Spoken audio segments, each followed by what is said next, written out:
Hey everyone, welcome back to my channel.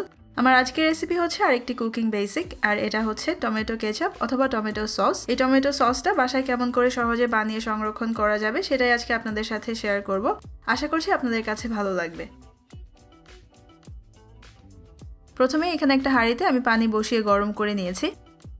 R ketchup বানানোর জন্য আমি আজকে এখানে প্রায় 1 কেজির মতো বেশ ভালো পাকা টমেটো নিয়ে ধুয়ে নিয়েছি। আপনারাও চেষ্টা করবেন এখানে ভালো পাকা এবং ফ্রেশ টমেটো ইউজ করতে। এখন এই টমেটোগুলোকে ফুটন্ত পানিতে দিয়ে ঢেকে আমি সিদ্ধ করব প্রায় 5 থেকে 6 মিনিটের জন্য।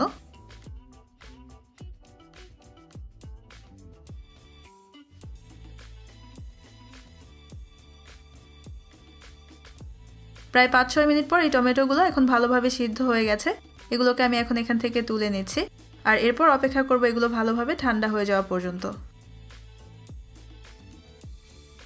টমেটো ভালোভাবে ঠান্ডা হয়ে যাওয়ার পর এগুলোকে এখন আমি একটা ব্লেন্ডারে জাগে নিয়ে নিচ্ছি আর এখন এগুলোকে আমি খুব ভালোভাবে ব্লেন্ড করে নেব।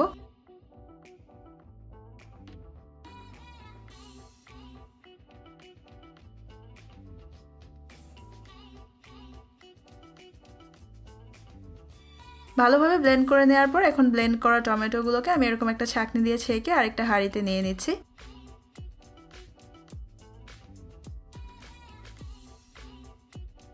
আর এখানে এরকম একটা নাড়ানি অথবা চামচ দিয়ে নেড়ে দিলে এটা খুব সহজেই ছাঁকনি দিয়ে নিচে পড়বে।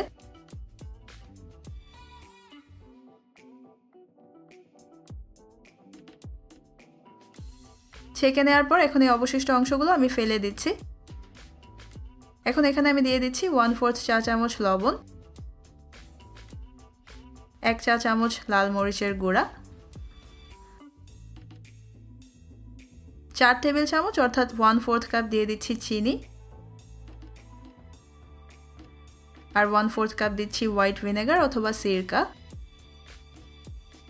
ভালোভাবে নেড়ে এখন সবকিছুকে একবার মিশিয়ে নিচ্ছি আর এরপর মিডিয়াম আঁচে রেখে অপেক্ষা করব এটা ভালোভাবে ফুটে ওঠা পর্যন্ত। তবে কিছুক্ষণ পর পর এটাকে অবশ্যই নেড়ে দিতে হবে।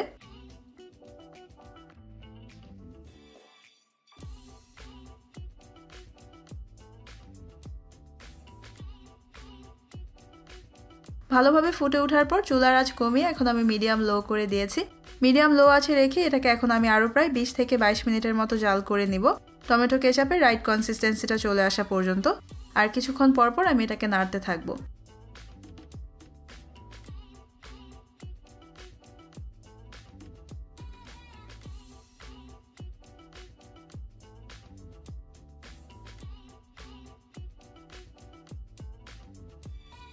নাড়তে নাড়তে যখন দেখবেন যে টমেটোর এই সসটা এরকম ঘন হয়ে গেছে আর সসে পানির কোনো অংশ অবশিষ্ট নেই, তখন বুঝতে হবে এই টমেটো সসটা রেডি।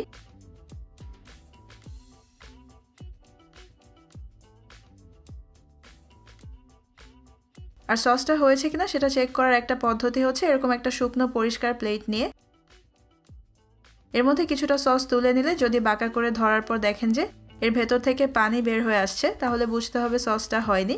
কিন্তু যদি দেখেন যে সসের ভেতর থেকে কোনো পানি বের হয়ে আসছে না তখন বুঝতে হবে এটা হয়ে গেছে।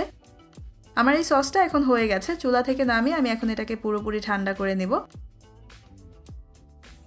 সসটা পুরোপুরি ঠান্ডা করে নেওয়ার পর যে কোনো শুকনো পরিষ্কার এয়ারটাইট বক্সে ভরে আপনারা এটাকে ফ্রিজে রেখে 3 থেকে 4 মাস পর্যন্ত ইউজ করতে পারবেন। খুব সহজেই বাসায় বসেই তৈরি করে নিলাম দোকানের মতো করে টমেটো কেচাপ। আমি আশা করছি আমার রেসিপিটা ফলো করে আপনারাও বাসায় ট্রাই করবেন আর বাসায় বানালে আমাকে জানাবেন কেমন হয়েছে। আমার আজকের ভিডিও দেখার জন্য আপনাদের সবাইকে অনেক ধন্যবাদ। সবাই অনেক ভালো থাকবেন। আল্লাহ হাফেজ।